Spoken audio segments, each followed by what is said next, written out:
Et bonjour les amis, nous sommes le 18 mai. Les Saintes de glace sont passées depuis quelques jours, puisque les derniers étaient le 11, 12, 13. Donc il est temps de vider la pépinière des semis. Donc les tomates qu'on a fait début mars, tout début mars, voilà. On va pouvoir les mettre en terre. Donc là, on a préparé nos tuteurs. Une vingtaine ici, on en a déjà mis 12 de un autre côté. Et puis il va certainement en rester, que on verra comment les mettre. Donc ce que je vais faire, là nous avons des orties. On va les utiliser pour mettre au fond du trou. On recouvrera d'un petit peu de terre. Et puis on mettra les tomates par-dessus. Voilà. Donc là de l'autre côté, profitez de faire un petit tour du jardin. On voit que les pommes de terre sortent bien. Pommes de terre sous foin cette année. C'est un essai, ça a l'air pas trop mal fonctionné, on verra ce qu'il en aura. Voilà. Les fraises sont sous le filet là, de protection pour éviter que les oiseaux viennent nous les manger. Et donc aujourd'hui, l'activité principale, ça va être donc la plantation. Donc on a les tomates en premier lieu. J'ai ramassé les orties là. Voilà. On va aller les mettre au fond du trou. Donc on va déjà faire le trou. Hop là. Donc on met les orties.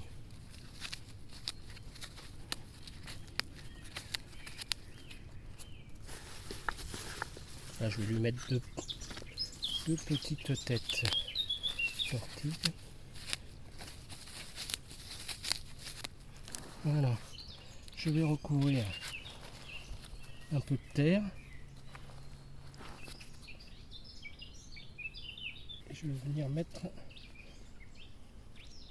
ma tomate.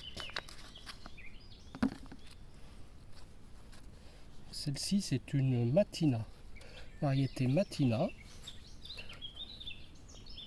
C'est une tomate rouge. Voilà, je viendrai la tutorer. Et donc l'arroser. Là on laisse bien une cuvette au pied. Et puis pour pouvoir faciliter l'arrosage, hein, on entrera tout à l'heure comment bien baigner dès la première fois. Pas hésiter d'arroser le premier jour à la plantation.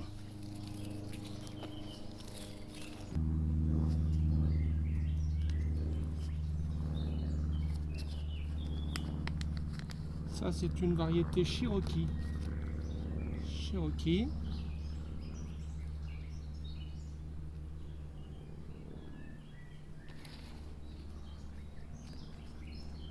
J'ai pas mis les orties.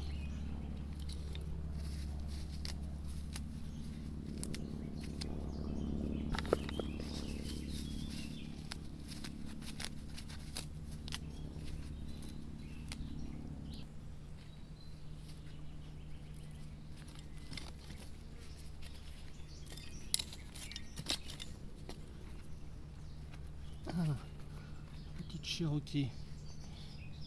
J'en ai qui sont un peu plus grosses que celle-ci, mais celle-là déjà elle poussera bien quand même. Hein. Et là donc je vous présente mon purin d'ortie. Hop là. Voilà. Je laisse bien macérer. Là je vais mettre 4 pots comme ça pour un arrosoir. Voilà, donc ce qui équivaudra à peu près à 10%.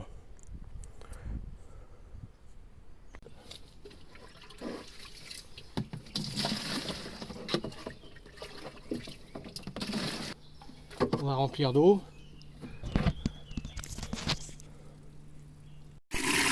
Donc là, on prendra de l'eau de pluie de préférence. Et voilà. Et on va aller mettre ça aux tomates.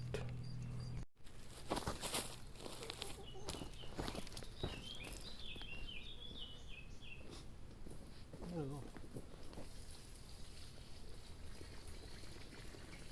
on va venir arroser en remplissant bien les cuvettes qu'on a fait au pied. Ça va permettre de chasser l'air et puis suffisamment arroser. Alors l'avantage du purin d'ortie, ça va aider donc à la reprise. Et puis c'est vraiment un boost de croissance. Donc je vais faire un arrosage comme ça pendant un arrosage par semaine pendant 3 semaines jusqu'à peu près l'arrivée des fleurs.